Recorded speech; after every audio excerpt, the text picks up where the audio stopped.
Hello dearest teachers! Isang mapagpalaya at malayang araw sa ating lahat. At sa araw nito, ang ating diskusyon ay patungkol sa teaching social studies in the primary grades. At ang bibigyan natin ng pagdidiin ay patungkol sa definition and importance of social studies. Isang malaking hakbang para sa ating mga guro na malaman ano nga ba ang pagkakaiba ng agham panlipunan at ang kanyang kahalagahan upang higit natin maituro ito ng maayos sa ating mga mag-aaral. At bilang mga guro ay kailangan natin maging fully equipped, lalong-lalo na sa mga guro sa elementarya. Kung kaya't simulan natin ang ating talakayan. Narito ang ating mga sumusunod na mga layunin. The first objective is to determine the definition of social science and social studies. Second, differentiate the difference between social science and social studies. And the last, enumerate the importance and relevance of social studies in the teaching, learning process, as well on how we're able to make sure the teaching of social studies is learned by our students. So let's first define what is social science. When we say social science in Filipino, it means to say agham panlipunan. So this is about the study of human relations in the society, on how one person connects with other people, on how we study the behavior, specifically on how people react and do an action. It also about the activities of social and physical environment. So for example, for social science, it defines the behavior of the people. So it's about psychology. Number two, it's about studying the physical environment of our community, of our country. So that's about geography. Could be about studying the chronological events of the Philippine history. It's part of our history. So definitely it's about on how a person or a human relates in a specific community or society. And that's what we call social science. Mas malawak si social science at mas higit na binibigyan ng diin ng isang discipline na pag-aralan ang kanyang relationship with the society.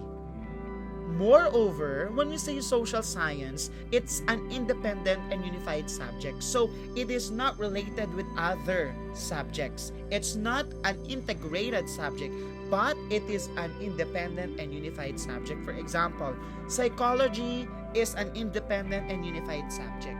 So, it has its own discipline. Geography is the study of the physical and the human, right? So, it's only about the physical and the human. Third, history. It's about the flowing of events in a specific country, in a specific event or time. So, ito'y patungkol sa isang subject and it's unified as one. Geography, anthropology, sociology. So, it has its own. Unlike social studies, it's an integrated subject. So, for example, in grade 7,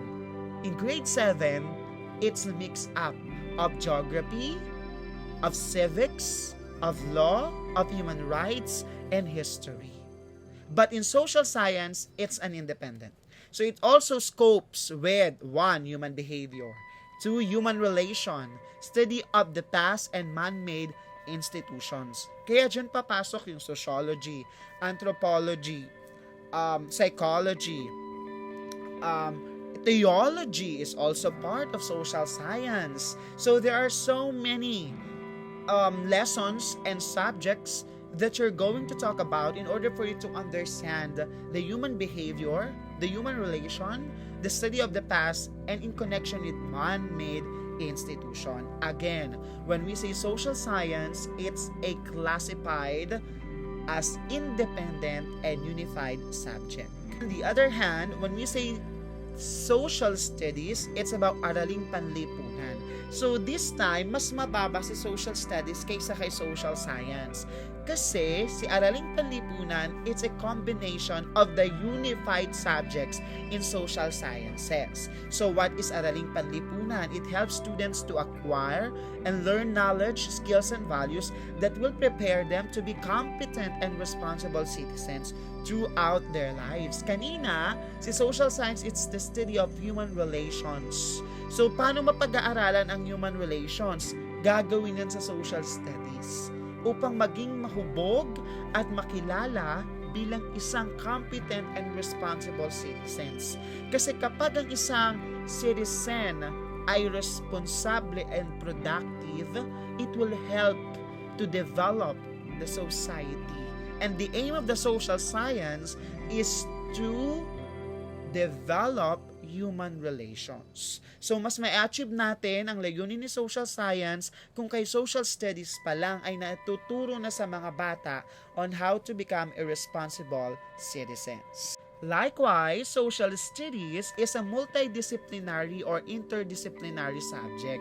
So, ibig sabihin, may mga nakapasok na iba't ibang mga lesson sa isang pinag-aaralang subject. Halimbawa, like what I given a while ago in grade 7. So, in grade 7, it's not just about history of Philippines in Southeast Asia.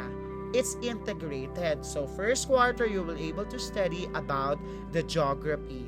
Second quarter, you'll able to study about the history of colonialism and imperialism in Southeast Asia. Third quarter, it's more on the laws specifically, and you will able to study in the fourth quarter about the ASEAN. So, maraming pinag-aaralan na kung sana'y nasa isang subject. Unlike si psychology, about lang talaga siya sa isang specific discipline. Si social studies, sa isang pinag-aaralan, may mga nakapasok na ibang mga lessons. Kaya nga ang tawag ay multidisciplinary. And that's the importance of social studies. Like I said, mahalaga si social studies sapagkat inire-ready natin yung mga bata in grade 1 to grade 12 to become productive and competent members of our society. So grade 1 pa lang pinag-aaralan natin pagkakakilanlan sa sarili. Pinag-aaralan din sa elementary yung kasaysayan ng Pilipinas, ang pag-aaral patungkol sa iyong komunidad.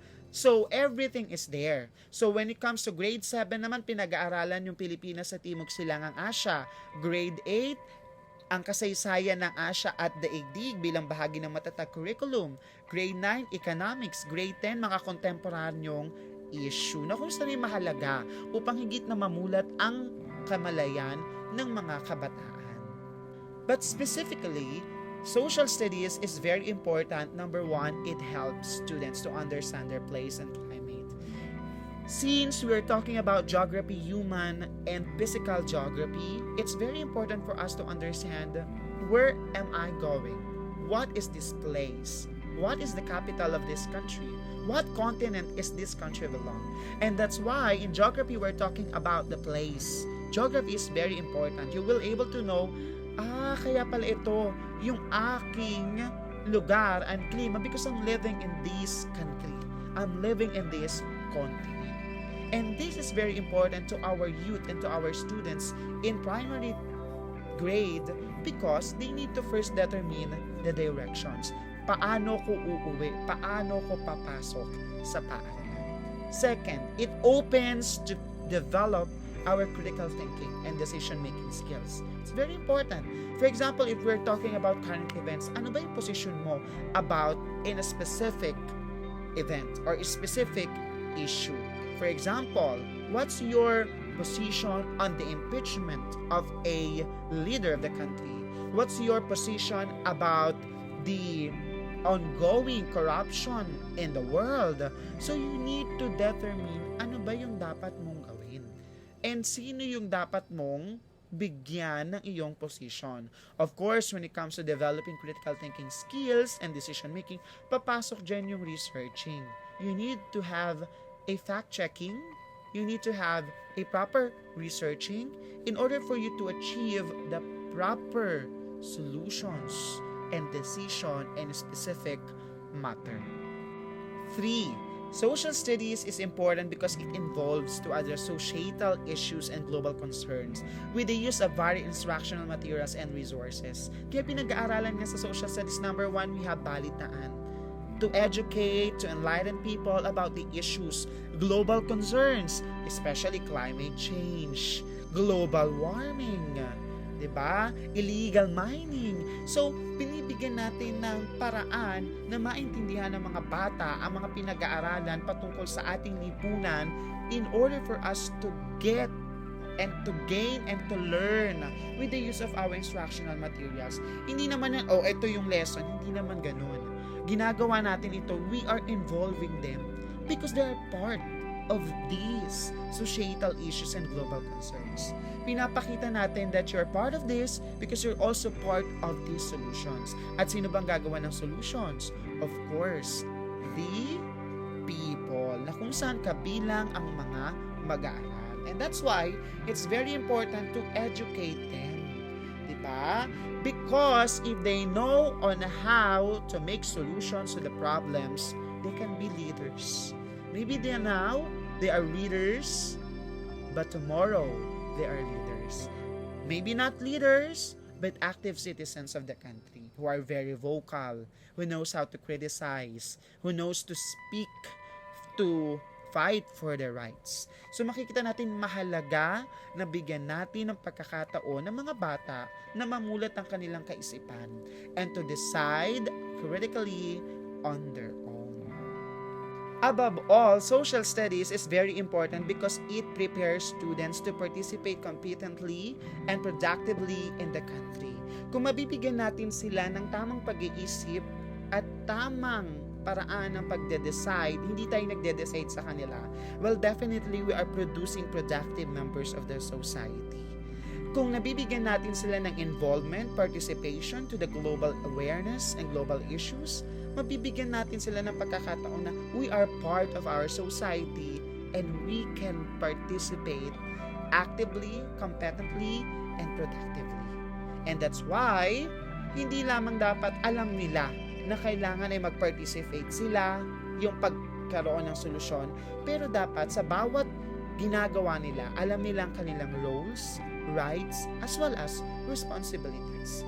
Hindi lamang binibigyan natin ng punto yung karapatan ng bawat mamamayan, kundi binibigyan din natin ng diin na ang bawat mamamayan ay may kaugnay na tungkulin at obligasyon.